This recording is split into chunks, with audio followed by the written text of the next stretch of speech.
இருந்தாலும் இதில் எனக்கு என்னென்னா, இப்போ தமிழ்நாட்டில் நான் பலதரப்பட்ட கூட்டத்தில் பேசி சமீப காலத்தில் பேசியிருக்கிறேன். இந்த எல்கேஜி யூகேஜி படிக்கிற குழந்தைகள் முன்னாடி என்ன பேச சொல்லுவாங்க, எல்கேஜி யூகேஜி அந்த குழந்தைகள். அப்போ நான் எப்போ முடிக்கணுங்கிறது எனக்கு தெரியும். ஏன்னா அதுக்கு ஒரு அறிகுறி. அந்த குழந்தை என்ன பண்ணணும்னா, மொதல் வரிசையில் இருக்கிறது அப்படி தரையை கீறும். ஏச்சுன்னா அது போதும் அப்படின்னா அதுக்கு முடிச்சுக்கோன்னு அர்த்தம். அதை பார்த்து தான் நான் முடிச்சுக்கிறது வழக்கம். கொஞ்சம் பெரிய ஹைஸ்கூல்னால் யாராவது பசங்க 2-3 பேர் கொட்டாவி விடுவாங்க, அதை பார்த்து அதை முடிச்சுக்கிறது வழக்கம். கல்லூரின்னா விசில் அடிப்பாங்க யாராவது ஒருத்தர் 2 பேர். இப்படி எனக்கு பலதரப்பட்ட எப்போ முடிக்கணுங்கிறதுக்கு அப்படிலாம் அறிகுறி உண்டு. எனக்கு ரொம்ப பிடிச்சது என்னென்னா, இந்த முதியோர் இல்லங்கள் இருக்குது பாருங்கள். முதியோர் இல்லம், பென்ஷனர் அசோசியேஷன்லாம் இருக்குது தமிழ்நாட்டில்.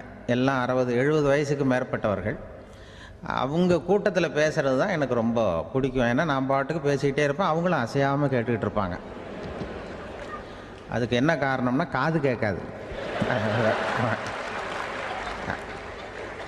அது எனக்கு அப்புறம்தான் தெரியும். பேசி முடிச்சுட்டு இறங்கி போனால் அந்த மொதல் பெஞ்சில் உட்காந்துருக்கிற ஒரு நாற்காலில், என்ன சார் முடிச்சிட்டிங்க போல் இருக்கு அப்படிம்பார். அப்படிவார். எப்படி சார் கண்டுபிடிச்சிங்க? அதான் இறங்கி வந்தீங்கல்ல அப்படிவார். அதனால் அது மாதிரி கூட்டத்தில் ஒன்றும் எனக்கு சுத்தமாக யாரும் இருக்கக்கூடாது எதிரில். இல்லைன்னா அந்த முதியோர் இல்லம் மாதிரி அப்படி காது கேட்காதவங்களாம் உட்காந்துருக்கணும். இங்கே அப்படி இல்லை, எல்லாம் ரொம்ப விழிப்போடு இருக்கீங்க, காதை திறந்து வச்சுக்கிட்டு. அது மாதிரி என்ன போன்ற ஆட்களுக்கு கொஞ்சம் இது பேசுகிறதும் என்ன, சில பேருக்கு என்னென்னா பேச்சு மைக்கை பார்த்ததும் எனக்கு எப்போ நேரம் காலம் தெரியாது, முடிக்கிறதுக்கு தெரியாது.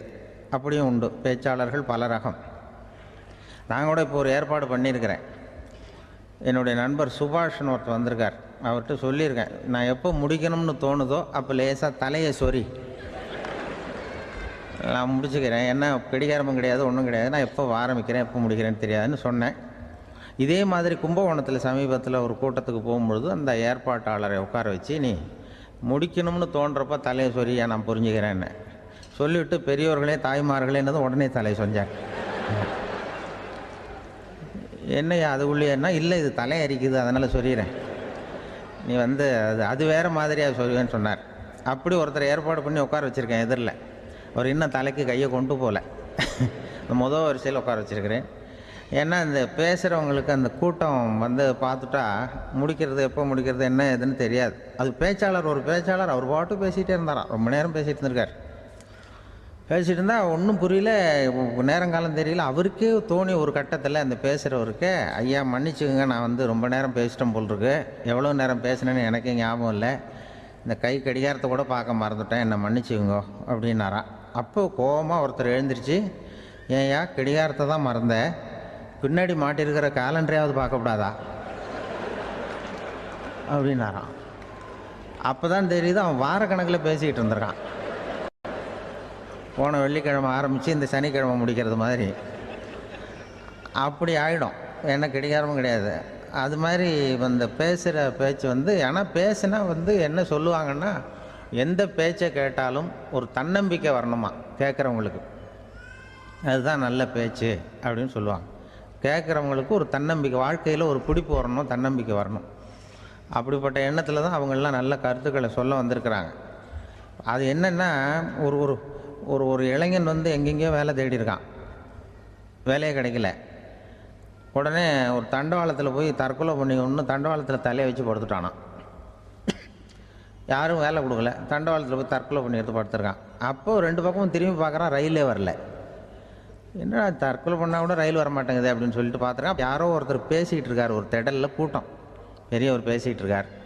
நம்ம அந்த பெரியவர் போய் கொஞ்ச நேரம் அந்த கூட்டத்தையாவது கேட்டுட்டு வருவோம், ரயில் வர்ற பாட்டை காணும், அப்புறம் தலையை வச்சு படுத்துக்குவோம் அப்படி நேராக அந்த கூட்டத்துக்கு போனால் ஒரு திடலில் ஒரு பெரிய மனுஷன் பேசிகிட்டு இருக்கார். தன்னம்பிக்கை, வாழ்க்கையில் இளைஞர்கள் ரொம்ப தன்னம்பிக்கையோடு இருக்கணும் அப்படி இப்படின்னு பேசிகிட்டு இருக்கார். இவன் போய் உட்காந்து கேட்டான். இந்த இளைஞன் 1 மணி நேரம் கேட்டான். 2000 பேர் உட்காந்து கேட்டுக்கிட்டு இருந்தாங்க. உடனே கூட்டம் முடிஞ்சுது, கூட்டம்லாம் கலைஞ்சி போச்சு. அந்த பெரியவர் பேசிக்கிட்டு இருந்தார், அவரை போய் இவன் சந்தித்தான். இளைஞன், ஐயா நான் தற்கொலை பண்ணிக்கணுங்கிற எண்ணத்தோடு வந்தேன், தண்டவாளத்தில் தலையை வச்சு படுத்தேன், ரயில் வரல, அந்த நேரம் உங்கள் பேச்சு குரல் தான் கேட்டுது, நான் உங்கள் பேச்சை கேட்டேன், 1 மணி நேரம் கேட்டேன், கேட்டு முடித்ததுக்கப்புறம் என்னுடைய எண்ணத்தை நான் மாற்றிக்கிட்டேன், நான் இனிமேல் தற்கொலை பண்ணிக்க மாட்டேன் அப்படின்னா. அவர் பேச்சாளருக்கு ரொம்ப பெருமை. இதுதான் ஒரு பேச்சுக்கு அடையாளம், இப்படி தான் இருக்கணும். சரி, அந்த முடிவுக்கு எப்படி நீ வந்தேன்னு கேட்டார். இப்போ உங்கள் பேச்சை இந்த கூட்டத்தில் எவ்வளோ பேர் கேட்டுக்கிட்டு இருந்தாங்க சார் அப்படின்னு கேட்டான். ஒரு 2000 பேர் இருக்கும்பா அப்படின்னார் அவர். அப்போ அந்த இளைஞன் சொன்னானா, ஒரு 2000 பேரை ஒரே நேரத்தில் சாகடிக்கிற நீ உயிரோடு இருக்கிறப்போ நான் எதுக்கு சார் சாகணும்?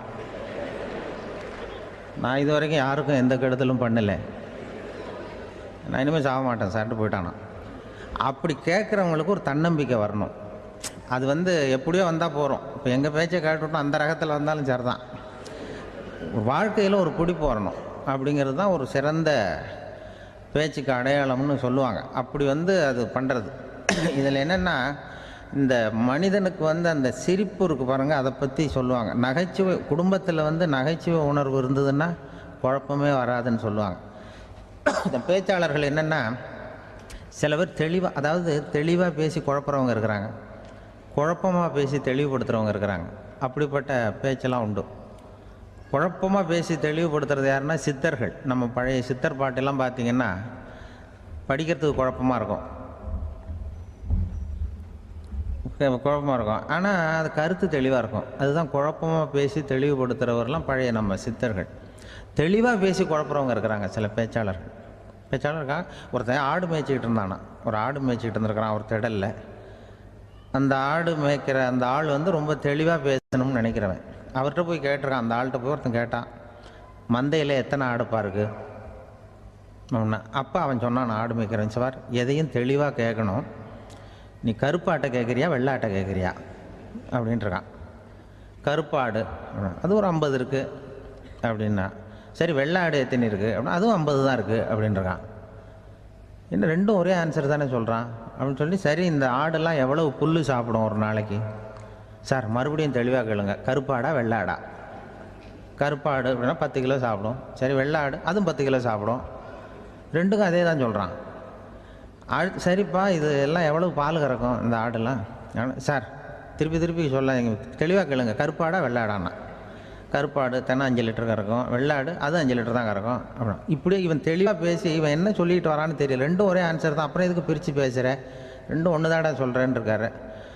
அப்படி இது ஆரம்பத்திலே கேட்டால் சொல்லிட்டு போகிறேன்.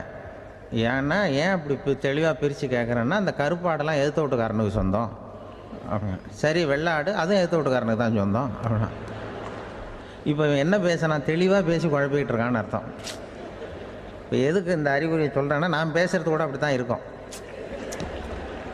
ஏன்னா குழப்பமாக பேசி தெளிவுபடுத்துகிறவர்கள் பின்னாடி வராங்க, அவங்க கொஞ்சம் அவங்க. அதனால் நம்மளால் முடிஞ்ச வரைக்கும் கொஞ்சம் தெளிவாக பேசி உங்களை குழப்பி வச்சோம்னா அவங்க பின்னாடி பார்த்துக்குவாங்க. அதுதான் எனக்கு எங்கள் ஊர்லேயே ஒரு பேர், எங்கள் ஊர் நண்பர்கள் கூட இங்கே வந்திருக்கிறாங்க. எங்கள் ஊரில் இருக்கிறவங்க இந்த ஊரில் வேலை பார்க்குறாங்கங்கிறது எங்கள் ஊர் பக்கத்து ஊர் இப்போ தான் தெரியும். வந்த பிறகு நண்பர்கள்லாம் பார்த்தாங்க, எங்கள் ஊர் பையங்கள்லாம் இங்கே இருக்கிறாங்கங்கிறது எனக்கு இப்போ தான் தெரியும். எங்கள் ஊரில் அவங்களுக்கு தெரியும் எனக்கு பேர் என்னென்னா, எல்லாம் நல்லா செய்வேன், கொஞ்சம் பொய் சொல்லுவேன் அப்படிம்பாங்க. அதுக்கு இப்போவும் சொல்லுவாங்க. எங்கள் ஊரில் ஒரு பெரியவர் கேட்டார், உனக்கு சின்ன வயசுலேயே உனக்கு ரேடியோவில் வேலை கிடைக்கும்னு எனக்கு தெரியும்ப்பா அப்படிம்பார் ஒரு தாத்தா. அது எப்படி தாத்தா உங்களுக்கு தெரியும், அவ்வளோ தீர்க்க தரிசனமா? ஆனால் இல்லை நீ சின்ன வயசில் கூட ஒரு பொய்யை கூட நிஜ மாதிரி பேசுவேன், அதனால தான் உனக்கு அங்கே வேலை கிடைச்சிது அப்படின்னு சொல்லுவாங்க. அது மாதிரி இந்த பொய் சொல்கிறதுல கொஞ்சம் அதுதான் என்கிட்ட உள்ள குறையை தவிர, கொஞ்சம் பொய் சொல்லுவேன், வேறு மற்றதெல்லாம் தெளிவாக இருக்கும். இதுவே சொன்னாராம். அதாவது கடவுள்கிட்ட போய் புகார் பண்ணாங்களாம். கடவுள்கிட்ட போய் ஒருத்தர் புகார் பண்ணியிருக்கிறார், நீ படைத்த மனுஷன்லாம் பூலோகத்தில் பொய் சொல்கிறாங்க, ரொம்ப எல்லோரும் பொய் சொல்கிறாங்க, நீ படைத்த மனுஷன் சரியா இல்லை அப்படின்னு கடவுள்கிட்ட போய் புகார் பண்ணாங்களாம். அப்போ கடவுள் சொன்னாராம், என்னை யாரும் ஏமாற்ற முடியாதுப்பா, நான் அதுக்கு ஒரு ரிமோட் கண்ட்ரோல் மாதிரி ஒன்று வச்சுருக்கேன், இங்கே பாரு, எதிர்த்தாவில் பாரு என்ன தெரியுது அப்படின்னா பிரம்மாண்டமான செவுரு, அதில் லட்சக்கணக்கான எலக்ட்ரிக் பல்புலாம் சொருவிருக்கு, அதெல்லாம். அப்போ கடவுள் சொன்னாராம், புகார் சொன்னவனை கூப்பிட்டு, இதை பாருப்பா, எலக்ட்ரிக் பல்பு, பூலோகத்தில் நாம் படைத்த மனிதர்கள் யாராவது பொய் சொன்னால் இங்கே விளக்கு எரியும், எந்த ஏரியாவில் எவ்வளவு விளக்கு எரியுது அப்படிங்கிறத பார்த்து நான் கண்டுபிடிச்சிருவேன், நான் படைத்த மனிதர்களை என்னை ஏமாற்ற முடியாது, எவ்வளவு பேர் எங்கே போய் சொல்கிறாங்கிறது இந்த விளக்கை பார்த்து கண்டுபிடிச்சிருவேன் நான் கடவுள். இப்படி சொல்லிகிட்டு இருக்கும்பொழுது எல்லா விளக்கம் எரிஞ்சுதான்.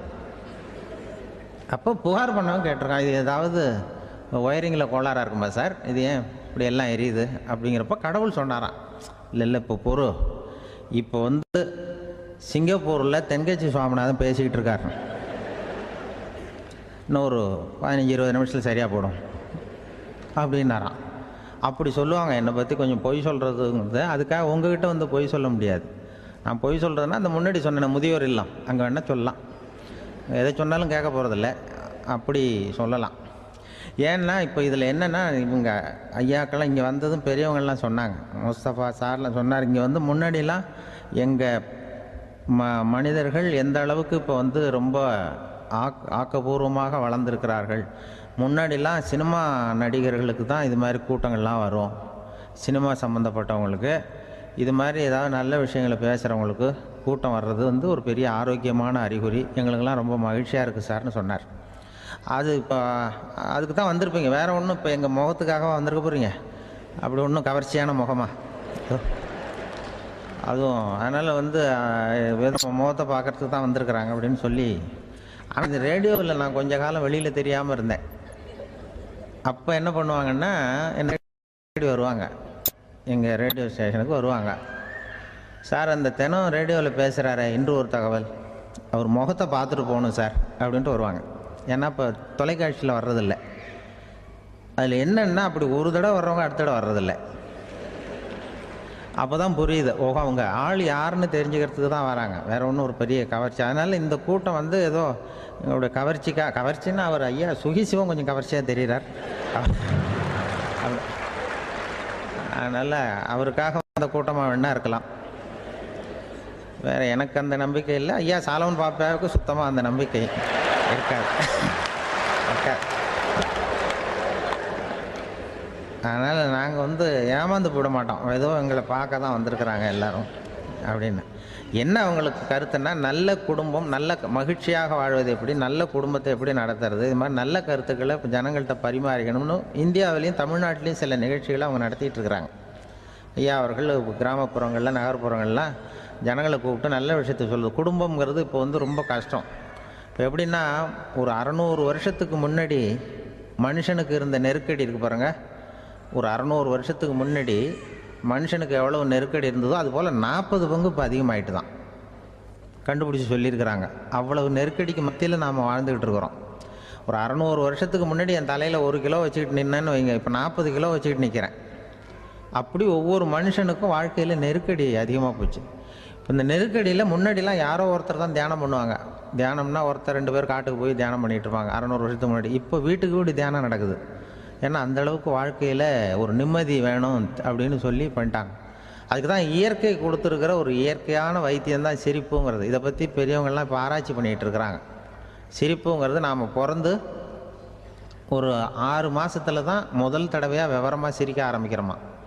நம்ம பிறந்து 6 மாதத்துக்கு, அதாவது முதல் தடவை சிரிக்க ஆரம்பிக்கிறது ஒரு 6ஆவது வாரம், 1.5 மாதத்தில் தான் குழந்தை வந்து விவரமாக சிரிக்க ஆரம்பிக்குது. அப்புறம் அப்படியே சிரிக்க ஆரம்பிக்கிறோமா. அதெல்லாம் இப்போ கணக்கு எடுத்துருக்குறாங்க. ஒரு குழந்தை ஒரு நாளைக்கு 200 தடவை சிரிக்குதான் ஒரு குழந்தை. பெரியவங்கள்லாம் 15 தடவை சிரிக்கிறாங்களாம். 200 தடவை சிரிச்சுக்கிட்டு இருந்த நாம் அப்படியே குறைஞ்சி 15 ஆகிட்டு. அதனால தான் இருதய நோயெல்லாம் வருது, ஹார்ட் அட்டாக்லாம் வருதுன்னு கண்டுபிடிச்சிருக்கிறாங்க. 200 சிரிப்புக்கு வந்து அது வந்து இயல்புத்தன்மை, மனுஷனுடைய இயல்புத்தன்மை சிரிக்கிறது. அதுக்கு ஜோக்கே தேவைப்படாது. ஆனால் இப்போ காலங்காலமாக நாம் என்ன போதிக்கப்பட்டு வந்திருக்கிறோம்னா, சிரிப்புங்கிறது ஒரு பாவமான செயல். ஒரு முதலாளிக்கு முன்னாடி தொழிலாளி சிரித்தா மரியாதை குறைச்சல், ஒரு கணவனுக்கு முன்னாடி மனைவி சிரித்தா மரியாதை குறைச்சல், அது மாதிரி ஒரு வாத்தியாருக்கு முன்னாடி பையன் சிரித்தா மரியாதை குறைச்சல், ஒரு ஆஃபீஸருக்கு முன்னாடி பியூனு சிரித்தா மரியாதை குறைச்சல், இப்படின்னு சொல்லி சிரிப்புங்கிறது ஏதோ மரியாதை குறைவான செயல்னு காலங்காலமாக நாம் போதிக்கப்பட்டு வந்திருக்கிறோம். இப்போ மரபு ரீதியாகவே அந்த சிரிப்பு வந்து நம்மகிட்ட சிறைப்பட்டு தான், அடங்கி போச்சு. அந்த சிறைப்பட்டிருக்கிற சிரிப்பை வெளியில் கொண்டு வர்றதுக்கு தான் ஜோக்குன்னு ஒரு சாவியை போட வேண்டியிருக்கு. வேறு இந்த ஜோக்குக்கும் சிரிப்புக்கும் சம்மந்தம் இல்லை. அதை ஏற்கனவே இருக்கிறத வெளில கொண்டு வரதுக்கு ஒரு சாவி மாதிரி உபயோகப்படுதுன்னு இப்போ அதை பற்றி ஆராய்ச்சி பண்ணுறவங்களாம் சொல்கிறாங்க. ஏன்னா சிரிப்புக்கு ஜோக்கு தேவைப்படாது. இப்போ ஒரு குழந்தை தொட்டிலில் படுத்துருக்குன்னு வைங்களேன், குழந்தை தொட்டிலில் இருக்குது, அது முகத்துக்கிட்ட போய் ஒரு கிளுகிழுப்பை ஆட்டுங்க சிரிக்கும். அந்த கிளுகிழுப்பை சத்தமே சிரிக்க வைக்கிறதுல அதுதான் மனுஷனுடைய இயல்புத்தன்மை. அது என்ன ஜோக்காது, சத்தம். ஒரு கிளுகிழுப்பை கொண்டு போய் குழந்தை முகத்துக்கிட்ட ஆட்டினா சிரிக்குதே, அதுதான் இயல்புத்தன்மை. அதே கிளுகிழுப்பே ஒரு தாத்தா மூஞ்சிக்கிட்டு ஆட்டுங்க, கோவம் வந்துடும், அடிக்க வருவார். என்னடா விளையாட்டு இது அப்படிம்பாரு. ஏன்னா அவர் சிரிச்சுக்கிட்டு இருந்தவர், அப்படி இருந்தவர் ஒரு காலத்தில். ஒரு கிளுகிழுப்புக்கு சிரித்தவர் ஒரு காலத்தில் இப்போ கோவப்படுறாருன்னா அந்த அளவுக்கு நம்ம மாறி போயிட்டே வந்துக்கிட்டு இருக்கிறோம்.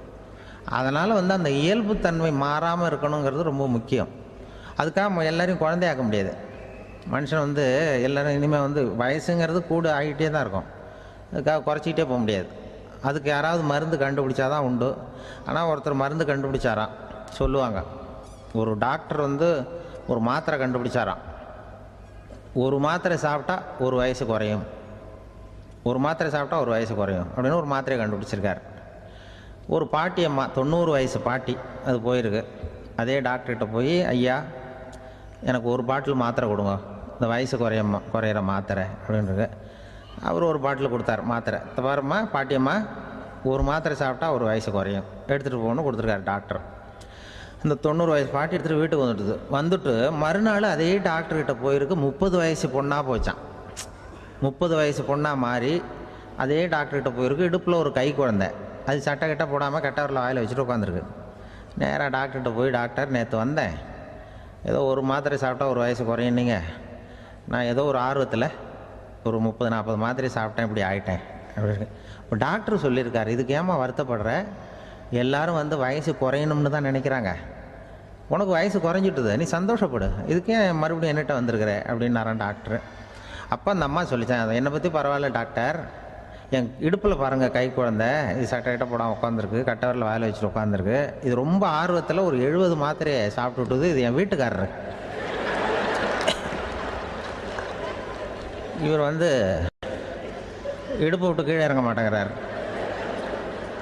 நான் எதையாவது கொடுத்து இனிமேதான் வயசை கூட்டி இறக்கி விடுங்க டாக்டர் அப்படின்னு தான். அவர் ஏதோ நமக்கும் இதுக்கும் சம்மந்தம் இல்லைங்கிறது மாதிரி கட்டாரில் வச்சுட்டு அவர் பாட்டு உட்காந்துருக்கார். ஏதோ நமக்கு இந்த உலகமே இல்லை, நமக்கு சம்மந்தம் இல்லைங்கிற மாதிரி உட்காந்துருக்கார். இப்படியே நான் தூக்கிட்டு எங்கே அலையிறது அப்படின்னு தான். அதனால் வயசை குறைக்கிறது இயற்கைக்கு விரோதமாக நாம் பண்ண முடியாது. ஆனால் இந்த இயல்புத்தன்மை மாறாமல் வச்சுக்கலாம். குழந்தை மாதிரி மாற முடியாதே தவிர அந்த குழந்தை தன்மையோடு வாழறதுக்கு கற்றுக்கணும். அதுதான் வாழ்க்கையில் இன்பமாக வாழறதுக்கு வழி. குழந்தைத்தனமாக இருக்கக்கூடாது, குழந்தை தன்மையோடு இருக்கணும்னு சொல்லுவாங்க. குழந்தை தன்மைங்கிறது வேறு, குழந்தைத்தனம்ங்கிறது வேறு. அப்படி ஒரு மாத்திரை கண்டுபிடிச்சிட்டா இப்போ யாராவது ஒருத்தவங்க இடுப்பில் குழந்தைய தூக்கிட்டு போனால் போய் கேட்கணும், ஏம்மா இது ஏன் வீட்டுக்காரரா உன் குழந்தையா அப்படின்னு கேட்டு அதுக்கப்புறம் அவருக்கு வணக்கம் சொல்லணும். இப்படிலாம் ஆகிடும் நிலைமை. இயற்கையை நம்ம மாற்ற முடியாது, அதுக்கு தகுந்தாப்புல தான் நாம் பண்ணணும். குழந்தை தன்மையோடு வாழறதுக்கு குடும்பத்தில் குழந்தை தன்மைங்கிறது எப்படின்னா, இப்போ ஒரு சில பேருக்கு அந்த குழந்தைத்தன்மை உண்டு. ஒரு வீட்டில் ஒரு புள்ள படுத்துருக்கு, அம்மா எழுப்புறாங்க, காலேஜுக்கு நேரமாச்சு எழுந்திரிப்பா, காலேஜுக்கு நேரமாச்சு எழுந்திரிப்பா அப்படின்ற. அந்த அம்மா அந்த பிள்ளை சொல்லியிருக்கு, ஐயோ எனக்கு காலேஜுக்கு போகிறதுக்கே பிடிக்கலம்மா, என்னை தொந்தரவு பண்ணாத, காலேஜுக்கு போகிறதுக்கு எனக்கு பிடிக்கல அப்படின்னு தான். அப்போ அந்த அம்மா சொல்லியிருக்கு, ஏன் உனக்கு காலேஜுக்கு போகிறதுக்கு பிடிக்கல, கல்லூரிக்கு போகிறதுக்கு, அதுக்கு 2 காரணம் சொல்லு அப்படின்னுருக்க. அப்போ அந்த பிள்ளை சொல்லிச்சான், ஏன் பிடிக்கலன்னா, கல்லூரியில் இருக்கிற வாத்தியாருக்கும் என்ன பிடிக்க மாட்டேங்குது, ஆசிரியர்களுக்கும். 2வது காரணம், கல்லூரியில் படிக்கிற மாணவர்களுக்கும் என்ன பிடிக்கல, அதனால் நான் காலேஜுக்கு போக மாட்டேன்ற குழந்தை இந்த பிள்ளை சொல்லியிருக்கு. அம்மா அப்படிலாம் நீ இதுக்காக போகாமல் இருக்கக்கூடாது, நீ போய் தான் ஆகணும் அப்படின்னு பிடிவாதமாக அந்த அம்மா பிள்ளைய எழுப்புனாங்களாம். சரி நான் எதுக்கு காலேஜ் போகணும்னு சொல்கிறேன், அதுக்கு நீ 2 காரணம் சொல்லு அப்படின்னு தான் அந்த பிள்ளை. அப்போ அந்த அம்மா சொன்னாங்களாம், நீ ஏன் காலேஜுக்கு போகணும்னா, முதல் காரணம் உனக்கு வயசு 52, 2வது காரணம் நீ தான் பிரின்சிபால் அப்படின்னு தான். என்ன இருந்தாலும் அவங்க அம்மாவுக்கு அது பிள்ளை தானே, அதுதான் குழந்தைத்தன்மைங்கிறது. 52 வயசுலேயும் குழந்தைத்தன்மையோடு இருக்கார் பாருங்கள், அதுதான் அந்த குழந்தைத்தன்மையோடு வாழறது தான் வெற்றிக்கு வழின்னு சொல்லுவாங்க. கணவன் இன்றைக்கி நேற்று என்ன யோசிச்சுக்கிட்டு இருக்கிறப்போ உங்கள் ஊர் தொலைக்காட்சியிலேயே ஒரு நிகழ்ச்சி நடந்தது. அதாவது இந்த உறவுகளை பற்றி ஒரு பேட்டி எடுத்திருந்தாங்க. ஒரு அம்மா சொல்லுது, அதாவது கணவன் மனைவியாக இருந்துட்டு அப்புறம் விவாகரத்து வாங்கிக்கிட்டு அதுக்கப்புறம் அந்த அம்மா பேசுகிறத நேற்று தொலைக்காட்சியில் போட்டாங்க. அது என்ன சொல்லுதுன்னா, நாங்கள் கணவனும் மனைவியாக இருக்கிறப்போ எங்களுக்குள்ளே சண்டை வந்துக்கிட்டு இருந்தது, இப்போ விவாகரத்து வாங்கிட்டு இப்போ நண்பர்களாக இருக்கிறோம், இப்போ சண்டையே வர்றதில்லை எங்களுக்குள்ளே அப்படி பாருங்கள். கணவன் மனைவியாக இருந்தப்போ சண்டை வந்து தான், விவாகரத்து வாங்கினது மறுபடியும் நாங்கள் நல்லபடியாக தான் இருக்கிறோம், ஒன்றும் எங்களுக்கு சண்டை வரல, அப்படி இருக்குது இப்போ காலம் போய்கிட்டு இருக்கு. நேற்று அப்படி ஒரு இது. என் கூட வேலை பார்க்குறப்போ ஒரு அம்மா இருந்தாங்க. அவங்க எப்போதும் அவங்க வீட்டுக்காரர் படத்தையே வச்சுருப்பாங்க, கையில் பத்திரமா வச்சுருப்பாங்க. அவ்வளவு மரியாதை மதிப்புன்னு சொல்லி நாங்கள்லாம் அவங்கள பெருசாக நினைப்போம். இது எதுக்குமா அவங்க வீட்டுக்காரர் படத்தை பத்திரமா இல்லை கையிலேயே வச்சுருக்கீங்களே, ஆஃபீஸுக்கெல்லாம் எடுத்துகிட்டு வந்து வச்சு அடிக்கடி எடுத்து பார்த்துக்குவாங்க. அவ்வளவு பிரியமாக அவங்க வீட்டுக்காரர் இல்லை. ஆமாம், எனக்கு ஏதாவது பிரச்சனை வந்துவிடுதுன்னா உடனே எங்கள் வீட்டுக்காரர் படத்தை எடுத்து பார்ப்பேன். பரவாயில்ல, இப்படி ஒரு இதாக? ஆமாம், இதை பார்த்துட்டு நினச்சிக்குவேன், இதை விட பிரச்சனை வேறு என்ன இருந்துட போகுது உலகத்தில் அப்படின்னு நினச்சிக்குவேன். உடனே எனக்கு எல்லாம் போயிடும் அப்படின்ட்டு தான். அப்படி ஒரு அம்மா இருந்தாங்க, இப்போவும் இருக்காங்க, வேலை பார்த்துக்கிட்டு இருக்காங்க. அப்படிலாம் இங்கே இருக்கிற தாய்மார்கள், பெண்கள் யாராவது அப்படி கூட பண்ணலாம். எப்போதுமே உங்கள் வீட்டுக்காரர் படத்தை கையில் வச்சுக்கோங்க. அது ஒரு யோசனை, குடும்பம் குதூகலமாக இருக்கிறதுக்கு அது ஒரு யோசனை. அதே மாதிரி இவங்களும் அவங்க படத்தை வச்சுக்கலாம், வச்சுக்கிட்டு பிரச்சனை வரும்போது பார்த்துக்கணும். இதை விட நமக்கு என்ன வந்துட போகுது பெருசா அப்படி தான் இருக்கணும். குடும்பம் நல்லபடியாக இருக்கணும்னா அதுக்கு இப்போ சொல்லுவாங்க, கடவுளே ஒரு வீட்டு கணவன், வீட்டு தலைவர் கனவுல வந்தாராம். கடவுள் இது மாதிரி உன்னை விட்டுட்டு உங்கள் குடும்பத்தை உன்னையெல்லாம் விட்டுட்டு போக போகிறேன்னா, அதனால் ஏதாவது வரம் வேணும்னா கேட்டு போய் வாங்கிக்கோ அப்படின்னு கடவுள் சொன்னாராம் இந்த குடும்ப தலைவர்கிட்ட. அவருக்கு என்ன கேட்குறதுன்னு புரியல. கடவுள் விட்டுட்டு போகிறேங்கிறார், ஏதாவது வரம் கேட்டுக்கோ அப்படின்னு. நம்ம என்ன பண்ணுறது, என்ன கேட்குறதுன்னு ஒன்றும் புரியல, குழம்பிக்கிட்டு இருந்தான் அந்த ஆள் கனவுல. இப்போ கடவுள் சொன்னாராம், சரி நீ ரொம்ப குழப்பமாக இருக்க, நாளைக்கு மறுபடியும் உன் கனவுல வரேன், அதுக்குள்ளே நீ முடிவு பண்ணி வை, உனக்கு என்ன வரம் வேணுமோ கேட்டு வாங்கிக்கோ, உனக்கு வரம் கொடுத்துட்டு நான் போயிடுறேன், உன்னை விட்டுட்டு போகிறதா நான் முடிவு பண்ணிட்டேன் அப்படின்ட்டுருக்காரு கடவுள். சரி ஒரு நாள் அவகாசம் கொடுங்க, நாளைக்கு நான் இதுக்குள்ளே முடிவு பண்ணி வைக்கிறேன்ட்டு அவர் வந்தார். மறுநாள் முழிச்சுக்கிட்டு மனைவி மகன் மக்கள் எல்லோரையும் கூப்பிட்டார், குடும்பத்தில் எல்லாரையும். இப்படி வாங்க, இது மாதிரி நேற்று கனவுல வந்தார் கடவுள், நம்மளை விட்டுட்டு போக போகிறாராம், என்ன வரம் வேணும்னு கேட்டு வாங்கிங்கோ அப்படின்னு போய் சொல்லிட்டார். என்ன கேட்குறதுன்னா அப்படின்னு அந்த கணவன் கேட்குறான். இந்த மனைவி சொல்கிறாங்க, என் உடம்பு பூரா நகையாக இருக்கணும் அப்படின்னு கேளு அப்படின்ட்டுருக்கு. அதுக்குள்ளே அந்த ஒரு பொண்ணு ஓடி அப்படிலாம் கேட்காதப்பா கடவுள்கிட்ட, இப்போ இருக்கிற சொத்து எவ்வளோ இருக்கோ அதுபோல் இன்னொரு பங்கு வேணும்னு கேளு அப்படின்னு. அந்த பையன் அவன் வேறு சொன்னான், அவன் அது நமக்கு இது போல் ஒரு 10 பங்காவது வேணும், 2 பங்களா கார் வேணும் அப்படின்னு அவன் ஒரு லிஸ்ட்டை கொடுத்தான். இவர் என்ன கேட்குறதுன்னு முடிவு பண்ணுறதுக்குள்ள அங்கே வேலை செய்கிற அம்மா, ஒரு வயசான அம்மா வந்திருக்கு, வேலை செய்கிற அம்மா. அது சொல்லிச்சான் இவர்கிட்ட, தப்பாரு கடவுள்கிட்ட அப்படிலாம் கேட்காதப்பா, நாளைக்கு வரும்பொழுது என்ன வர வேணும்னா எங்கள் குடும்பத்தில் எல்லாரும் அன்பாக இருக்கணும், பாசமாக இருக்கணும்னு கேட்டு வாங்கிக்கோ வரத்தை. அன்பு பாசம் குடும்பத்தில் எப்போதும் நிலவணும்னு கேட்டு வாங்கிக்கோ, வேற எல்லாம் நம்ம பார்த்துக்கலான்னு அந்த பெரியம்மா சொல்லிச்சான். மறுநாள் அதே மாதிரி படுத்து தூங்கினார். கடவுள் கனவுல வந்தார். கேட்கும்பொழுது இவர் சொன்னாராம், ஐயா எனக்கு எங்கள் குடும்பத்தில் நாங்கள் கணவன் மனைவி புள்ள குட்டி எல்லாம் பாசமாக இருக்கணும், அன்பாக இருக்கணும், இதுதான் எங்களுக்கு வர வேணும் அப்படின்னு கேட்டாராம். இவர் கேட்டதும் கடவுள் தலையை சொரிய ஆரம்பிச்சிட்டாராம். ஏன் என்ன யோசிக்கிறீங்கன்னு கேட்டிருக்காரு.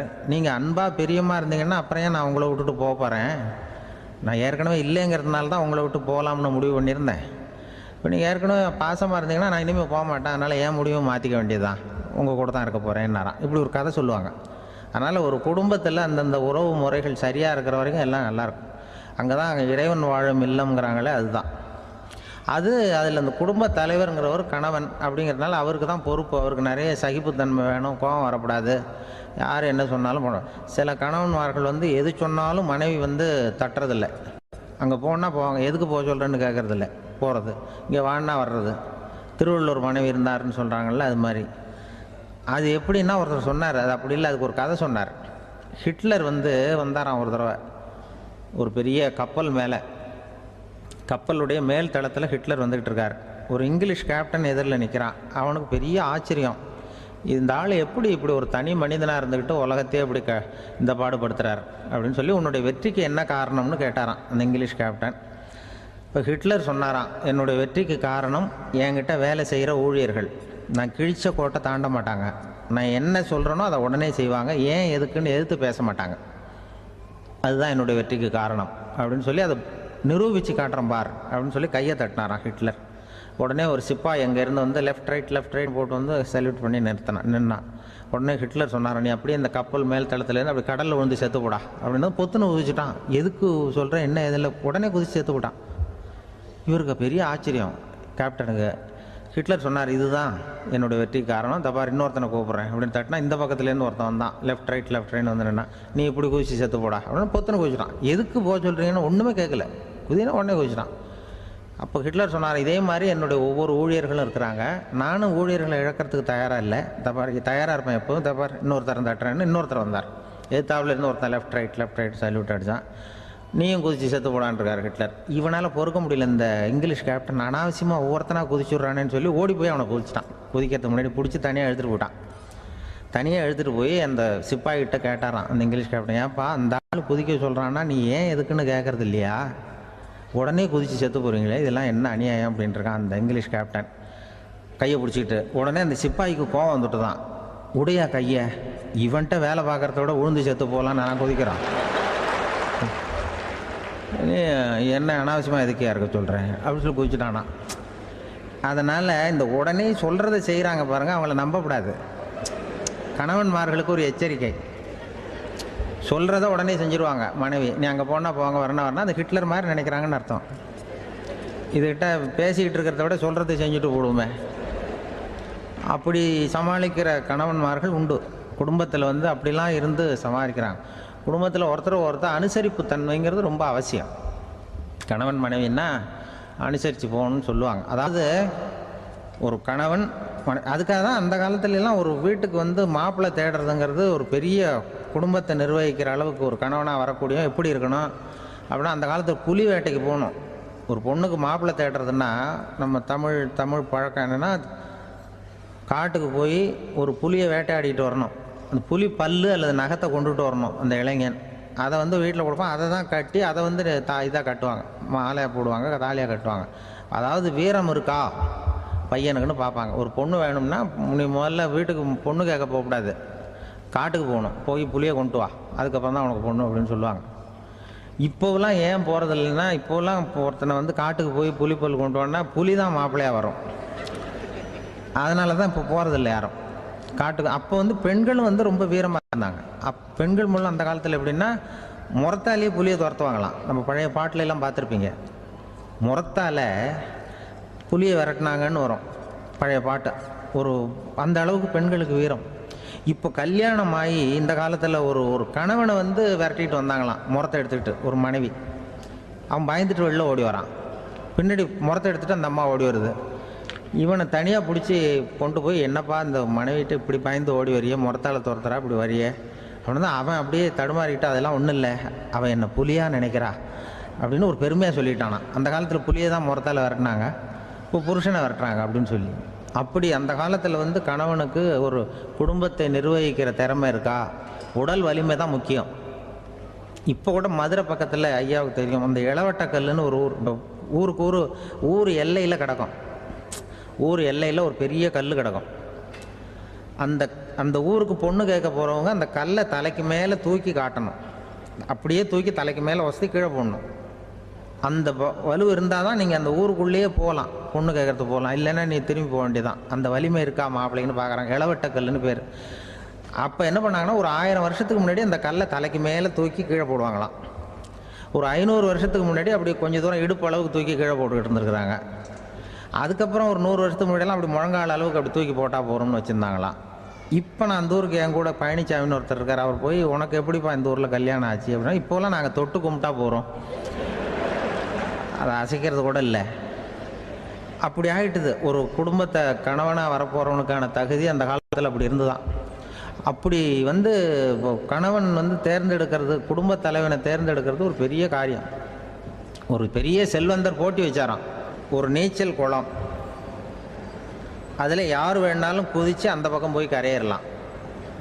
அந்த நீச்சல் குளத்தில் விஷப்பாம்புலாம் கிடக்கு. யார் துணிஞ்சி அந்த விஷப்பாம்பு இருக்கிற குளத்தில் குதித்து அந்த பக்கம் போய் கரையேறானோ அவனுக்கு ஒரு 100 ஏக்கர் நிலம் கொடுப்பேன், அது வேண்டான்னா ஒரு 1000 ஆடு கொடுப்பேன், அதுவும் வேண்டான்னா என் பொண்ணை கொடுப்பேன் அப்படின்னு போட்டி வச்சார். அதான் மாப்பிள்ளையை தேர்ந்தெடுக்கிறதுக்கு அவர் ஒரு வழி, நீச்சல் குளத்தில் குதிச்சு கரையேறணும். இப்போ அந்த ஊரில் இருக்கிற இளைஞர்கள்லாம் பார்க்குறாங்க அந்த குளத்தில் குதிக்கணும்னு. ஆனால் குளத்தில் வெறும் விஷப்பாம்புலாம் கிடக்கு.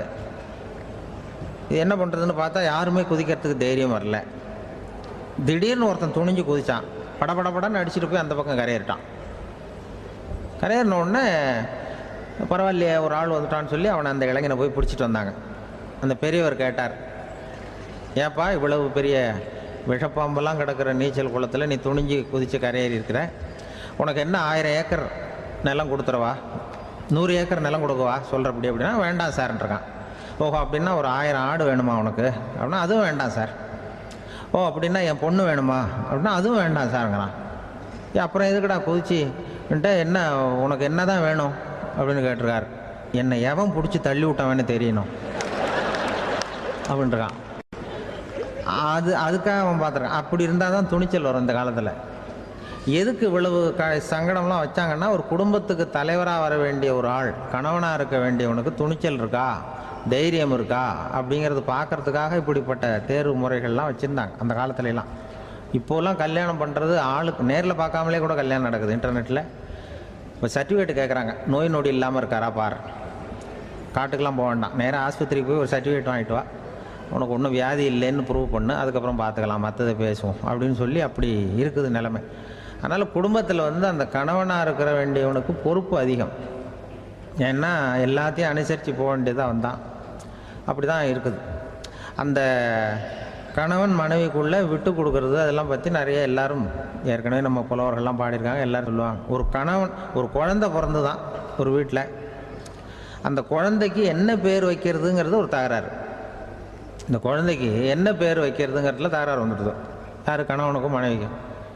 அவன் என்ன சொல்கிறான், எங்கள் அப்பா பேரை தான் வைக்கணுங்கிறான் அவன். இந்த அம்மா என்ன சொல்லுது, இல்லை எங்கள் அப்பா பேரை தான் வைக்கணும் அப்படிங்குது. காலையிலேருந்து சண்டை, தகராறு.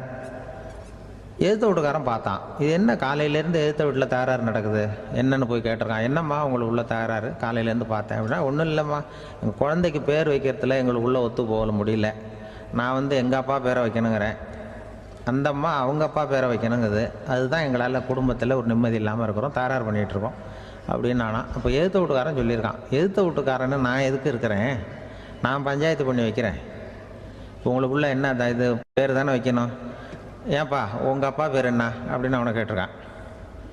எங்கள் அப்பா பேர் சீனிவாசன் அப்படின்ட்டுருக்கான். இந்த அம்மாவை உங்கள் அப்பா பேர் என்னம்மா, கிருஷ்ணன் அப்படின்னு சொல்லி இவன் யோசிச்சு பார்த்தான். குழந்தைக்கு சீனிவாச கோபாலகிருஷ்ணன்னு பேர் வைங்க போங்க அப்படின்ட்டு போயிட்டான். தீர்த்து வச்சுட்டு போயிட்டான். போனதுக்கப்புறம் இவங்க 2 பேரும் பேசிக்கிட்டாங்க. சரி, இந்த சீனிவாசன் சரி கிருஷ்ணன் சரி, நடுவில் கோபாலம் யார் அப்படின்னு சொல்லி அவனை போய் இழுத்துட்டு வந்தான். எழுத்து வீட்டில் போய் அது யாரா, அது இங்கே வா, அது யாரா கோபாலன் அப்படின்னா, அது எங்கள் அப்பா பேர், நீ அதை மட்டும் எதுக்கு விட்டு வைக்கிற, அதையும் சேர்த்து வச்சுட்டு போடான்னு. அதாவது குடும்பத்தில் வந்து ஒரு கணவனும் மனைவியும் ஒரு சின்ன விஷயத்தில் கூட ஒத்து போகலைன்னா இப்படி தான் ஏற்று வீட்டுக்காரன் பஞ்சாயத்துக்கு வருவான். கோபாலன்னு வந்து குறுக்க வருவான் ஒருத்தன். அப்படி அந்த அனுசரிப்புங்கிறது குடும்பத்தில் ரொம்ப அவசியம். கணவனும் மனைவி அது ஒன்றுக்கு மேலே இந்த கல்யாணம் பண்ணிக்கிறாங்கல்ல, அது ரொம்ப அவஸ்தை. ஒருவனுக்கு ஒருத்திங்கிறது நம்ம இதெல்லாம் சொல்கிறது. ஒன்றுக்கு மேற்பட்ட திருமணங்கள் வந்து சங்கடத்தில் தான் கொண்டு வந்து விடும். நிறைய சொல்லுவாங்க. உலகத்திலேயே ஒரு பெரிய இது என்ன தெரியுங்களா, இயற்கை வந்து நிர்ணயம் பண்ணுது. இப்போ வந்து நம்ம சில பேருக்கு எனக்கு பொம்பளை பிள்ளை வேண்டாம் ஆம்பளை பிள்ளை வேண்டான்னு சொல்லி இந்த ஸ்கேன் பண்ணி என்னென்னோ பண்ணிகிட்டு இருக்கிறாங்கல்ல. ஆனால் இயற்கை வந்து அந்த 50-50 ரேஷியோவை அது வந்து மெயின்டைன் பண்ணிகிட்ருக்கு. இந்த உலகத்தில் ஒரு அதிசயமான உண்மை என்னென்னா, 116 ஆம்பளை பிள்ளை பிறந்தா 100 பொம்பளை பிள்ளை பிறகுதான். உலக அளவில் 116 ஆம்பளை பிள்ளை பிறந்தா 100 பொம்பளை பிள்ளை பிறகுது. இது எதுக்கு 16 அதிகமாக பிறகுதுன்னா, அந்த வாலிப வயசு அடையிறதுக்குள்ளே 16 செத்து போகுது. 16 அங்கங்கே ஓடுறது கொஞ்சம் முரட்டத்தனமாக போகிறதுனால செத்து போகுது. அந்த 50-50 இந்த ஒருத்தருக்கு ஒருத்தங்கிற ரேஷியோவை இயற்கை வந்து மெயின்டைன் பண்ணிகிட்டு இருக்கு. அது ஒரு பெரிய அதிசயம். அதை விட பெரிய அதிசயம் என்னென்னா, இந்த உலக யுத்தம் நடந்ததில்ல, முதல் உலக யுத்தம், 2வது யுத்தம், அப்போ பார்த்துருக்குறாங்க, கணக்கு எடுத்துருக்குறாங்க. அந்த யுத்தம் முடிஞ்ச பிறகு 116 ஆம்பளை பிள்ளைக்கு பதிலாக 160 170 பிறக்க ஆரம்பிச்சுதான். 100 பெண் குழந்தைக்கு 170 180 ஆண் குழந்தை. இது எதுக்குன்னா, அந்த போரில் செத்து போகுதில்ல ஆம்பளை பிள்ளைகள், அதை ஈடுகட்டுறதுக்காக அதிகமாக பிறக்க ஆரம்பிச்சிருக்கு. அந்த அளவுக்கு வந்து இயற்கை வந்து ஒரு பெரிய ரேஷியோவை மெயின்டைன் பண்ணுது. அதாவது ஒருவனுக்கு ஒருத்திங்கிறத அது சொல்லிகிட்டு இருக்கு. புறாவெல்லாம் வளர்த்திங்கன்னா, நான் கூட புறா வளர்த்துருக்குறேன் ஊரில். புறா வளர்த்திங்கன்னா ஒரு தடவைக்கு 2 முட்டை தான் விடும் ஒரு வீட்டுக்கு. அந்த 2 முட்டையும் குஞ்சு பறிச்சுன்னா அதில் ஒன்று வந்து ஆணாக இருக்கும், ஒன்று பொண்ணாக இருக்கும். அது எந்த முட்டை ஆண் எந்த முட்டை பெண்ணுங்கிறத இயற்கை நிர்ணயம் பண்ணுது. அதை வந்து நம்ம மாற்றவே முடியாது. ரெண்டையும் அந்த பெண்ணாவோ ரெண்டையும் ஆணாவோ மாற்ற முடியாது நம்ம. அதனால் அந்த இயற்கையை புரிஞ்சுக்கிட்டு நாம் நடந்துக்கணும். அதனால தான் ஒரு கணவன் ஒரு மனைவி, அதான் ஒருத்தருக்கு ஒருத்தங்கிறது. ஒன்றுக்கு மேலேனா சங்கடம் தான். ஒரு பஸ்ஸில் வந்து ரெண்டு பெண்கள் வந்துக்கிட்டு இருந்தாங்களாம். பஸ்ஸு பிரயாணம். 2 பெண்கள் வந்து பக்கத்தில் உட்காந்துருக்காங்க. அந்த கண்டக்டரை கூப்பிட்ருக்காங்க, இங்கே வாயா அப்படின்னு அந்த ஒரு அம்மா கூப்பிட்ருக்கு. என்னம்மா அப்படின்ட்டுருக்கார். வந்து இந்த ஜன்னலை திறந்து விட்டு போ அப்படின்னு. சரின்னு பக்கத்தில் இருந்த ஜன்னலை திறந்து விட்டு அவர் போயிட்டார். பக்கத்தில் இருந்தம்மா உடனே இங்கே வாயா மறுபடியும் வாயான்னு கூப்பிட்ருக்கு. வந்து என்ன இந்த ஜன்னலை மூடி விட்டு போ அப்படின்ட்டுருக்கு. மூடி விட்டு போனார். மறுபடியும் அந்த முன்னாடி கூப்பிட்டது வாமா வாயான்னு மறுபடியும் கண்டக்டரை கூப்பிட்டு, என்ன இந்த பார், இந்த ஜன்னலை வந்து நீ மூடி வச்சின்னா நான் மூச்சு திணறி செத்து போடுவேன். அப்புறம் உடனே பக்கத்தில் இருந்தம்மா தபாரியா அந்த அம்மா பேச்சை கேட்டுட்டு நீ திறந்து வச்சின்னா நான் குளிர் தாங்காமல் செத்து போடுவேன் அப்படின்ட்டு அவர் தலையை பிச்சுக்கிறார் கண்டக்டர். என்னடா பெரிய ரொம்ப போச்சேன்னு, கொஞ்சம் தூரம் பிரயாணம் இதில் கூட அட்ஜஸ்ட் பண்ணி போகக்கூடாதா அப்படின்னு. அப்போ அந்த பஸ்ஸில் பின்னாடி ஒருத்தன் கடைசி சீட்டில் வெயில் தாங்காமல் சட்டையெல்லாம் கட்டி போட்டுட்டு ஒரு கிராமத்து ஆள் பீடி குடிச்சிட்டு வரான். அவர் கூப்பிட்ருக்கான் அந்த ஆள், அந்த கண்டக்டர் இங்கே வாயா அங்கே என்ன தகராறு அப்படின்னு. அந்த எதிர்த்து வீட்டுக்காரன் வந்தானே முன்னாடி பஞ்சாயத்துக்கு, அது மாதிரி கண்டக்டர் இங்கே வாயா, அவன் ஏன் நீ என்ன சொல்ல போகிற அப்படின்ட்டு வந்திருக்கான். சட்டையெல்லாம் கட்டி போட்டு பீடி குடிக்கிறான். பீடி புகையை ஊதிவிட்டு அங்கே என்ன தகராறு அப்படின்னு கேட்டிருக்கான். ஒன்றும் இல்லையா, அந்த அம்மா வந்து ஜன்னலை திறந்தா செத்து போவேங்கிறது, இந்த அம்மா ஜன்னலை மூடுனா செத்து போவேங்கிறது, நான் என்னையா பண்ணுறது ஒரு ஆள், இதுக்கு ஏன் கவலைப்படுறேன், நான் சொல்கிறத கேள், நான் தீர்த்து வைக்கிறேன் பிரச்சனையை அப்படின்னு சொல்லிவிட்டு பீடியை எடுத்துக்கிட்டு புகையை ஊதிவிட்டு சொன்னானா, கொஞ்ச நேரம் அந்த ஜன்னலை மூடி வை, அந்த அம்மா செத்து போவோம், அப்புறம் திறந்து வை, இந்த அம்மா செத்து போவோம், நாம் நிம்மதியாக போகலாம் அப்படின்னு சொல்லிட்டு பீடி குடிக்க ஆரம்பிச்சிட்டான். அவருக்கு கோவம் வந்துட்டுது கண்டக்டருக்கு. உனக்கு என்னையா நீ பாட்டுக்கு சொல்லிட்டு போடுவ, அந்த 2 அம்மாவும் செத்து போச்சுன்னா அவங்க வீட்டுக்காரனுக்கெல்லாம் யார் பதில் சொல்கிறது அப்படின்னா, கவலையே படாத 2 பேருக்கும் நான் தான் வீட்டுக்காரன். அதனால தான் அந்த யோசனையை சொன்னேன் அவங்ககிட்ட. அப்புறம் இதுதான் அந்த ஒன்றுக்கு மேலே போச்சுன்னா அது இயற்கைக்கு விரோதம், இப்படிலாம் ஆகும். அதனால தான் அவன் அவ்வளவு ஒன்றுமே வேண்டான்ட்டு கடைசி பெஞ்சு இதில் போய் சீட்டில் உட்காந்துக்கிட்டான். அப்படி அது இயற்கையை புரிஞ்சுக்கிட்டு வாழணுங்கிறது முக்கியம். குடும்பத்தில் வந்து கணவனுடைய பங்கு என்ன, மனைவனுடைய பங்கு, குழந்தை குட்டிகள்லாம் சொல்லுவாங்க. அப்படி இருக்கணும். கணவன்கிறவனுக்கு நிறைய சகிப்புத்தன்மை தேவைப்படுது. மனித நேயம்ங்கிறத பற்றி சொல்லுவாங்க. மனித நேயம் ஏன்னா ஒரு கணவன் கணவனாக இருக்கணும், மனைவி மனைவியாக இருக்கணும்.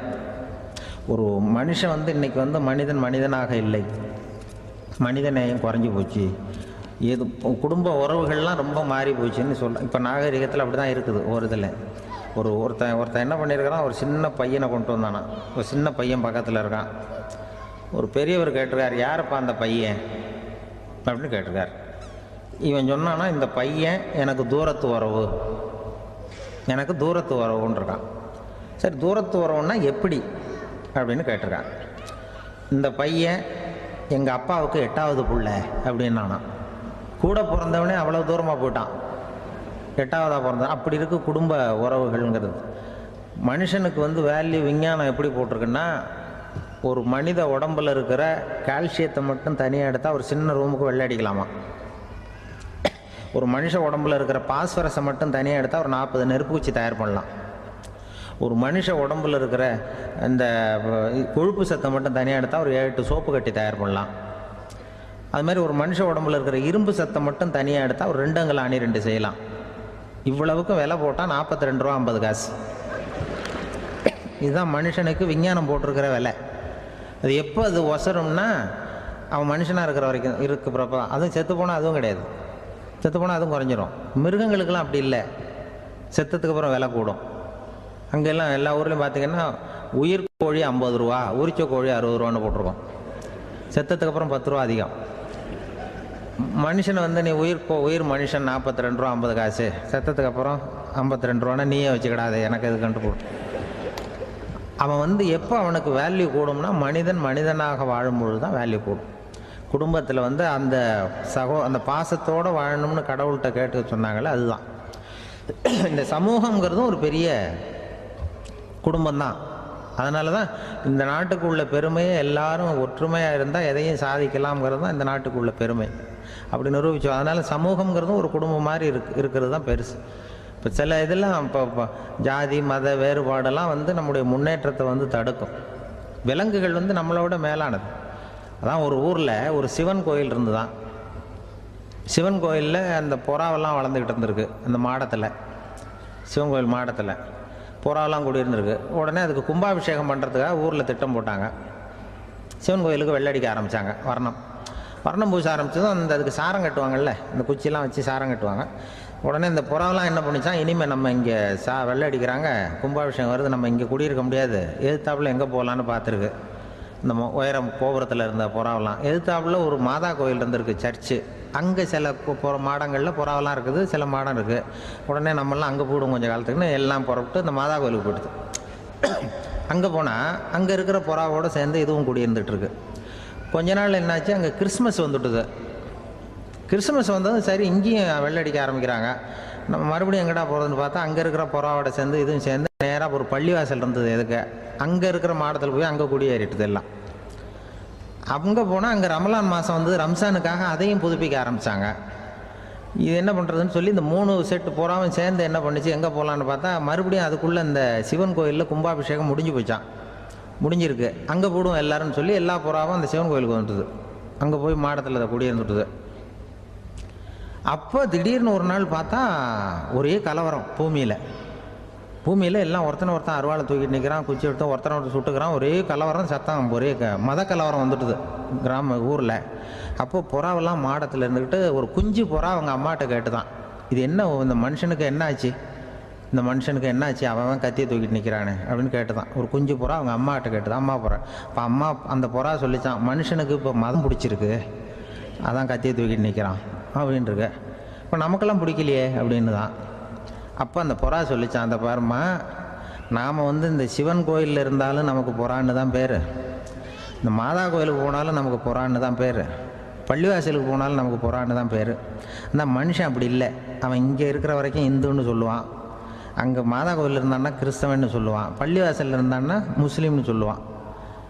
அப்போ குஞ்சு புறா அது என்ன இப்படி பண்ணுறாங்க மனுஷங்க, இப்போ அவங்கள விட நம்ம வசதி போல் இருக்க, நம்ம தேவலாம் போல் இருக்க அப்படின்னு தான் அந்த குஞ்சு புறா. அப்போ அந்த தாய் புறா சொல்லித்தான், உண்மைதான், அதனால தான் நம்ம மேலான இடத்துல இருக்கிறோம், அவன் கீழே நிற்கிறான் இன்னமும் அப்படின்னு சொல்லித்தான். இதுதான் அந்த குடும்பம்ங்கிறது, சமுதாயம்ங்கிறது ஒரு பெரிய குடும்பம். அது இந்த புறாகிட்டேருந்து மனுஷன் கற்றுக்க வேண்டியிருக்கு. அப்படி இருக்குது இன்றைக்கி மனுஷனுடைய நிலைமை. அதை வந்து புரிஞ்சுக்கணும். அப்படி தான் ஒவ்வொரு இதுலேயும் நாம் வந்து நடந்து கொள்ள வேண்டியிருக்குது. மிருகங்கள்டேருந்து கற்றுக்கிற வாய்ப்பெல்லாம் இருக்குது. அப்படி சொல்லுவாங்க. அந்த இதில் வந்து நம்ம குடும்பத்தில் வந்து என்னென்னா, இப்போ இந்த பிள்ளைகளை பற்றி சொல்லுவாங்க. இப்போ ராமர் லட்சுமணர் கதை சொல்லுவாங்க. அதாவது ராமரும் பரதனும் பந்து விளையாடிக்கிட்டு இருந்தாங்களாம் சின்ன வயசில் பந்து விளையாடிக்கிட்டு இருந்தாங்களாம். உடனே ராமர் வந்தாராம். வந்து கோசலை அவங்க அம்மா கோசலை மடியில் சோர்ந்து போய் உட்காந்தாராம். சந்தோஷமாக வந்து உட்காந்துருக்கார். அப்போ அந்த கோசலை அம்மா கேட்டாங்களாம், ஏன்ப்பா அப்படி இவ்வளவு சந்தோஷமாக இருக்கே, என்ன காரணம் அப்படின்னு கேட்டிருக்கார். அப்படின்னு அந்த அம்மா கேட்டிருக்கு. ராமன் சொன்னான்னா, இது என் தம்பியோட நான் பந்து விளையாண்டுட்டு இருந்தேன், பரதன், அவன் வந்து ஜெயிச்சுட்டான், நான் தோத்துட்டேன், என்னை வந்து அவன் ஜெயிச்சுட்டான், அவனுடைய வெற்றி வந்து எனக்கு சந்தோஷமாக இருக்குது, தம்பியோட வெற்றி, அதனால் நான் சந்தோஷமாக இருக்கேன்னு சொல்லியிருக்கு. அந்த அம்மாவுக்கு ரொம்ப சந்தோஷம், தம்பி ஜெயிக்கிறாங்கிறத பற்றி அண்ணன் வந்து சந்தோஷப்படுறானே அப்படின்னு. கொஞ்ச நேரத்தில் பரதன் வந்திருக்கான். அவன் சோர்ந்து போய் கலங்கி போய் வந்து அதே அம்மா மடியில் உட்காந்துருக்கான். நீ ஏன்ப்பா, நீ தான் ஜெயிச்சுட்டியாமே, நீ என்னத்துக்கு வருத்தப்பட்டுக்கிட்டு வர அப்படின்னு கேட்டிருக்க அந்த அம்மா. அப்போ பரதன் சொன்னானா, நான் ஜெயிக்கணுங்கிறதுக்காக அண்ணன் விட்டு கொடுத்தாரு, தோத்துட்டாரு, அதனால் எனக்கு வருத்தமாக இருக்குது. உண்மையில் அவர் தான் ஜெயிச்சிருக்க வேண்டியது, எனக்காக விட்டு கொடுத்தாரு, அதனால் நான் வருத்தப்படுறேன்னா. அப்போ அந்த அம்மா சொல்லித்தான், இப்படி தான் தம்பியினுடைய வெற்றி அண்ணனை சந்தோஷப்படுத்துது, அண்ணனுடைய தோல்வி வந்து தம்பியை வருத்தப்பட வைக்குது, இப்படி தான் இருக்கணும் அண்ணன் தம்பின்னா, அப்படி தான் குடும்பத்தில் இருக்கணும்னு சொல்லி அந்த அம்மா சொன்னதாக சொல்லுவாங்க ராமாயண. அதே போல் இப்போ இதில் வரும், நபிகள் நாயகத்தினுடைய பேரர்கள் பாத்திமாவனுடைய பிள்ளைகள் 2 பேர், ஹசன் ஹுசைன் 2 பேர் நபிகள் நாயகத்தினுடைய பேரன்மார்கள். அன்னை பாத்திமாவனுடைய குழந்தைகள். ஹசனும் ஹுசைனும் பேசிக்கிறதே இல்லையா கொஞ்ச நாள். இந்த அம்மாவுக்கு அதை பார்க்குறாங்க, ஏதோ அண்ணன் தம்பிக்குள்ளே ஏதோ தகராறு போல் இருக்கு, ஏன் பேசிக்க மாட்டேங்கிறாங்க அப்படின்னு சொல்லி அந்த பிள்ளைகளை கூப்பிட்டு வச்சு அந்த அம்மா புத்தி சொல்லிச்சான். இதை பாருப்பா, நீ வந்து அண்ணன் தம்பிக்குள்ளே இது மாதிரி இருக்கக்கூடாது, உங்கள் பாட்டனார் ஒரு புத்திமதி சொல்லியிருக்கார், உனக்கு தெரியுமா?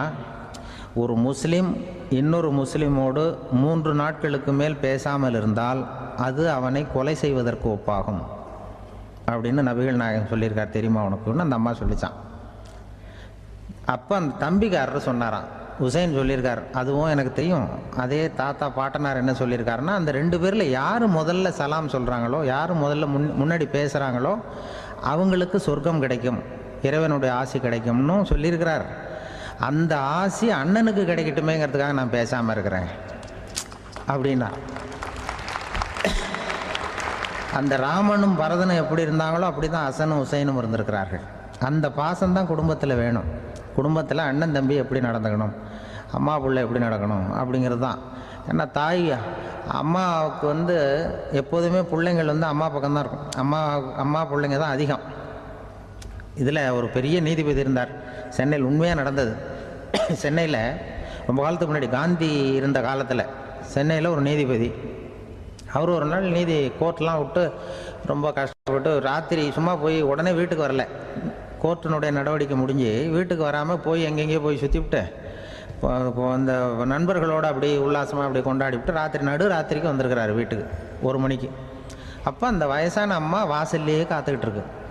புள்ள போச்சு நீதிபதி இன்னும் வந்து சேரலேன்னு வாசல்லே நின்றுட்டு இருந்துதான். அப்போ அது வந்த உடனே பலார்னு அரைஞ்சி விட்டாங்களாம் அந்த அம்மா. ஏன்டா அவ்வளோ தூரம் எங்கே போனேன், என்ன தான் நீதிபதியாக இருந்தாலும் அவங்களுக்கு புள்ள தானே, பலார்னு அரைஞ்சி விட்டாங்க. உடனே அவர் கலங்கி போய் அழுதாராம். மறுநாள் கேட்டிருக்காங்க அந்த பக்கத்தில் இருந்தவங்க, ஏன் நீ பெரிய நீதிபதி, பெரிய பதவியில் இருக்க, அதனால் உன்னை அவங்க அம்மா அடிச்சிட்டாங்கன்னு அழுதியா அப்படின்னு கேட்டாங்களாம். அப்போ அவர் சொன்னாராம் நீதிபதி, இல்லை நான் இது மாதிரி எங்கள் அம்மாக்கிட்ட அடிக்கடி அடி வாங்குவேன். எப்போதும் அவங்க அடிக்கிற அடி பலமாக விழும். இப்போ அவங்க அடித்தது எனக்கு வலிக்கவே இல்லை. அந்த அளவுக்கு அவங்களுக்கு வயசாகிட்டுதே, பலம் குறைஞ்சிட்டுதேன்னு நினச்சி அழுதேன் அப்படின்னுக்காரான். அதுதான் புள்ள அம்மா பேரில் உள்ள பாசங்கிறது. இதே போல் நான் சொன்னது மாதிரி முன்னாடி இவர் ஒரு இறைநேச செல்வர் ஒருத்தர் இருந்தார். ஒரு அம்மா எனக்கு அப்பா தண்ணி கொடுப்பா அப்படின்ட்டு படுக்கையில் இருந்த அம்மா. இவர் ஏதோ படிச்சுக்கிட்டு இருந்தவர், ஒரு சின்ன இளைஞர் உடனே ஓடி போய் ஒரு குவளையில் தண்ணி எடுத்துகிட்டு போய் அம்மாவுக்கு முன்னாடி நிற்கிறார். முன்னா அந்த அம்மா அதுக்குள்ளே தூங்கி போச்சு. இவர் அந்த தண்ணியை வச்சுக்கிட்டு அவர் பாட்டு நிற்கிறார். விடிஞ்சு போச்சு. விடிகிற சமயத்தில் அந்த அம்மா முடிச்சு பார்க்குது, பையன் தண்ணியோட கையில் வச்சுட்டு நிற்கிறார். ஏம்மா என்னப்பா நீ ராத்திரி பூரா தண்ணியோடு நின்றுட்டு இருக்கிறியா எனக்கா அப்படின்னு. அப்பா அவர் சொன்னாராம், ஆமாம்மா ராத்திரி தண்ணி தாகமாக இருக்குன்னு கேட்டீங்க, உடனே தண்ணி கொண்டு வந்துட்டேன். ஓடி வந்து பார்க்கும்பொழுது நீங்கள் தூங்கிக்கிட்டு இருந்தீங்க. தூங்கிட்டு இருக்கும்பொழுது உங்களை எழுப்ப வேண்டாம், தூக்கத்தை கெடுக்க வேண்டாம்னு நான் நினச்சேன், அதனால் எழுப்பலை.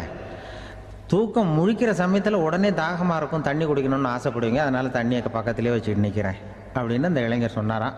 அப்படியே கட்டி பிடிச்சிட்டு நீ பிற்காலத்தில் பெரிய அறிஞராக வருவேன்னு சொல்லி அந்த அம்மா வரணும்னு சொல்லி இறைவனை வேண்டாங்களாம். அவர் தான் இஸ்லாமிய மார்க்கத்தில், தீன் மார்க்கத்தில் பெரிய ஆளானது. அதாவது ஷர்புதீன் யாஹ்யான்னு ஒருத்தர், அவர் பெரிய இஸ்லாமிய பேரறிஞராக வந்தார். இப்படி அம்மா பேரில் பாசமாக உள்ளவங்கள்லாம் இருந்தாங்க நிறையா. அப்படி அந்த குடும்பத்தில் அந்த பாசம் நேசம் எவ்வளவு இருக்கோ அவ்வளவுக்கு அவர்கள் உயர்வார்கள்ங்கிறது தான் நம்முடைய பெரிய இதெல்லாம் பெரியவங்கள்லாம் சொல்லியிருக்கிறது அதுதான். அதனால தான் அந்த கணவனுடைய பங்கு என்ன, மனைவியினுடைய பங்கு என்ன, பிள்ளைகளுடைய பங்கு என்னங்கிறத பற்றி ரொம்ப விவரமாக சொல்கிறதுக்காக தான் அதை பற்றி நாம் சிந்திக்க வேண்டிய நேரம் இதுங்கிறனால தான். கணவனுக்கு இது வந்துடக்கூடாது, அதாவது கோபம் வரக்கூடாது, நிதானம் வேணும் அப்படின்லாம் சொல்லுவாங்க. நிதானம், கணவன் கோபப்படக்கூடாதுமா. அதுக்கு நாங்கள் மனுஷனுக்கு சினம் தவிர்த்தல்னு பயிற்சியெல்லாம் கொடுக்குறாங்க. இப்போது மனுஷன் கோபப்படாமல் இருக்கணும், போகணும் வரணும், அதுக்கு சொல்லுவோம் நாங்கள். சும்மா கதை ரூபமாக சொல்கிறது. அங்கே வேதாத்திரி மகரிஷின்னு இருக்கார், அவர் இதில் சினம் தவிர்த்தல்னு பயிற்சியை கொடுப்பாங்க. குடும்ப தலைவர்கள் பெரியவங்கள்லாம் அந்த பயிற்சியை எடுத்துக்கணும். என்ன கூப்பிட்டாங்க ஒரு தரம், சினம் தவிர்த்தல்னு ஒரு பயிற்சி கொடுக்குறோம், அதில் நீ பேசுன்னாங்க. நான் சொன்னேன், நான் பயிற்சிக்கு வேணா வரேன், என்னை பேச வேண்டாம் சார், நான் பயிற்சி கற்றுக்கிறேன். என்ன இல்லை நீ அதெல்லாம் பயிற்சி நாங்கள் கொடுக்குறோம், நீ உனக்கு என்ன தெரியுமோ சொல்லு, மனுஷன் கோவப்படாமல் இருக்கணும், அதுக்கு ஏதாவது வழி சொல்லிட்டு போ அப்படின்னு கூப்பிட்டாங்க. சரின்ட்டு போனேன். அங்கே போய் நான் சொன்னேன், இது மாதிரி எனக்கு தெரிஞ்சது ஒரு கதை மாதிரி சொன்னேன். மீனம்பாக்கம் ஏர்போர்ட், அங்கே ஜப்பானுக்கு போக வேண்டிய ஒரு பிரயாணி லக்கேஜோடு நிற்கிறார் நிறையா. இதை வாங்கி பிளேனில் ஏற்றக்கூடிய ஒரு தொழிலாளி அவர்கிட்ட ஒரு சண்டை போடுறார், அடிக்க போகிறார், திட்டுறாரு, கண்டாமலான்னு திட்டுறார். அவர் இதை ஒருத்தர் பார்த்துக்கிட்டே இருக்கார். அந்த சினம் தவிர்த்தல் பயிற்சி கொடுக்குற பேராசிரியர் ஒருத்தர் பார்த்துக்கிட்டே இருக்கார். இது எப்படி இவன் இந்த ஆள் அவ்வளவு கோபமாக அடிக்க போகிறான், திட்டுறான் அந்த பெரிய மனுஷன், இவர் பதிலுக்கு அவர் திட்டவே இல்லையே. அந்த அந்த தொழிலாளி சிரிச்சுக்கிட்டே சரி சார் சரி சார் அப்படின்னுட்டே இருக்கான். இவர் லக்கேஜை வாங்கி பிளேனில் ஏற்றுற தொழிலாளி இப்போ கண்ணாவுடனே அடிக்க போகிறான், திட்டுறான், முகம் செவந்து போச்சு. இவருக்கு என்ன ஆச்சரியம்னா இந்த ஆள் இவ்வளவு கோவப்படுறான், அதை வாங்கி அந்த தொழிலாளி கொஞ்சம் கூட முகத்தில் கோபமே படலையே, சிரித்த முகத்தோடு இருக்கானே, இவன் நமக்கு பயிற்சி வகுப்பு எடுக்கலாம் போல இருக்க அப்படின்னு இவர் நினச்சிட்டார். ரொம்ப நேரம் அவர் கத்திக்கிட்டு இருந்தார். சரி சார் சரி சார்ன்ட்டு அதை வாங்கிட்டு அவர் போயிட்டார். போனதுக்கப்புறம் இவர் இந்த ஆள் அப்புறம் பிளேன் வந்தது, ஏறி அவர் போயிட்டார், ஜப்பானுக்கு போயிட்டார். அதுக்கப்புறம் இந்த சினம் தவிர்த்தல் பேராசிரியர் ஓடி போய் அந்த தொழிலாளியை பிடிச்சி கொண்டு வந்தார். இந்த பாருப்பா, நான் காலையிலேருந்து பார்த்துக்கிட்டு இருக்கேன், அந்த ஆள் உன்னை அடிக்க வந்தான், திட்ட வந்தான், இவ்வளவு கோவப்படுறான், உனக்கு பதிலுக்கு நீ கோவமே படலையே, உனக்கு கோவமே வராதா, அது எப்படி நீ சினம் தவிர்க்கிறது, எப்படி உனக்கு கோவமே வரலையா அப்படின்னு கேட்டிருக்கார். அப்போ அந்த தொழிலாளி சொன்னாராம், அப்படி இல்லை சார், மனுஷன்னு பிறந்தால் கோவம் படாமல் இருக்க முடியாது, எல்லாருக்கும் கோவம் வரும், அது அவங்கவுங்க வழியில் டீல் பண்ணுவாங்க, நான் அதை என் வழியில் டீல் பண்ணேன், அவ்வளோதான். அப்போ அவர் திட்டும் பொழுது உனக்கு கோபம் வந்தது தானே? வந்தது சார். அப்போ அது எப்படி டீல் பண்ணேன்னு